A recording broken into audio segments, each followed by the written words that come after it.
Ebyentambula bisanyaladde okumala akaseera ku luguudo lwa Lubanga Road mu kibuga Mbende okuliraana n'akatale aka Mbende Central Market olw'abatuuze abeeyiye mu kifo okwerolera ku mmotoka ebadde eyingiridde ekizimbe n'okusobola okutaakiriza abakoseddwa.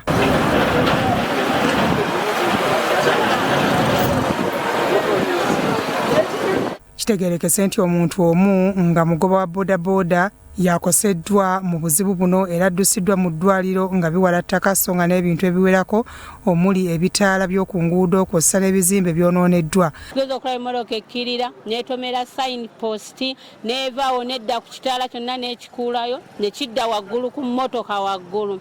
Bwe vudde awo n'eryoka eyingirira ekizimbe kya Bambo n'abadde wa booda abadde agenda okupaakinga bw'ati n'adduka n'avaawo naye ate abadde ajja ye n'adduka n'agwayo eri wansi omwami oyo gwe batutte mu ddwaliro. Naye sheedi yonna eweddewo ku restauranti ya mwami Bambo. Eky'omukisa omulungi bakasitoma abadde tebannatuuka. Okusinziira ku beerabiddeko n'agaabwe emmotoka evuga ebyokunywa ebya kampuni ya Kirisoda namba UBR 230Z etegulukuse okuva weebadde paakinze wabula omugowa waayo alayizza enduulu okusobola okulabula abantu. Emmotoka n'ewanuka eri emisinde waggulu ng'eva linki gye zaayitiranga n'eserengeta naye nejja ne wabaayo omusajja ng'agamba muveeyo. Bannange kye tulabyeko wano kiralamu motoka efubutuse waggulu ne tukuba enduulu wano waliwo ababoda abapaakinga ku sayidi awo naye eky'omukisa omulungi abantu bawonye naye nga ekiri wano kirala ekitaala n'ekikutula era bakuvuuka awo ekizimbe ekyo nekkirira eyo wansi abali eyo wansi wadde tebawona. So Mukama atuyambyeko tesobodde okubaako weesibira ne tuwona bwe tutyo ssebo.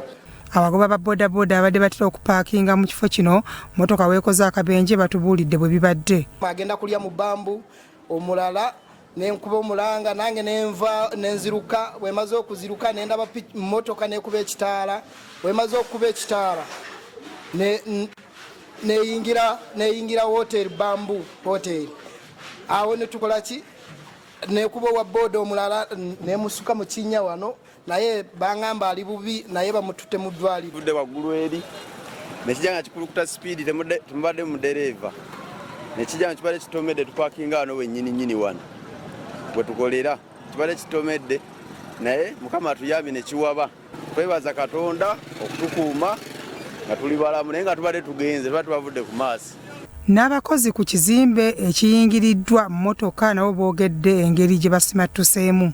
Nzijja kulaba abakozi bannange waliwo omukozi munnange abadde awo ng'atwala awo akagundi awo akadomola ebweru nendabanga emmotoka ejja naŋŋamba n'emmotoka nge ejja bubi ngenza omugamba dduka emmotoka ejjeno waffe emmotoka olukubye kiri ekintu ekyo ekyekitaala ngenza olingizaayo ng'emmotoka ejja ekireeta wano ewaffe kitaala abasinga ffenna ne twekanga ne tugiwulira kati kyenva ndabanga ejjeeno nendeekana ne ŋŋamba abaana bendese munda bano abakozi bannange benkola nabo ngenza okulaba ng'ejja esibira dayirekiti muneeno munda neekoonaawo bano babadde munda kati bano bwe bawulidde ng'emmotoka egagambula wali eri ekitaala tebalinze bo kutunulayo kubanze mbadde wabweru bo tebalinze kutunulayo badduse buddusi kati bagenze okudduka okutuuka wali eri okuddamu okwetegereza ng'emmotoka emaze oyingira awo. Nnyini ekifo ekikooneddwa ategerekese nga Peter Kyabagonza wakati mu nnyiike asimye Katonda kubanga tewali afudde era baakutegeragana ne kampuni ya soda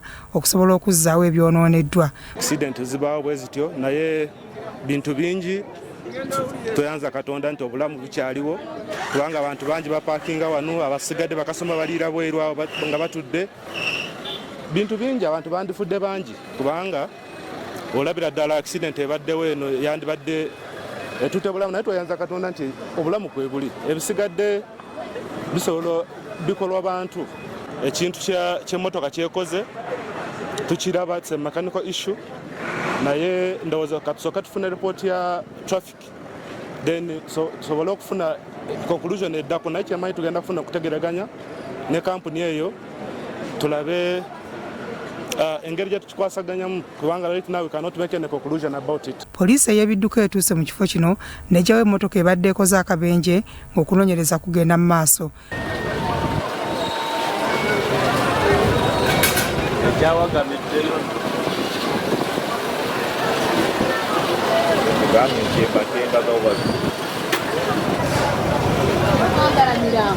Byankwanga Francis Xavier, Salt TV, Omunnyo.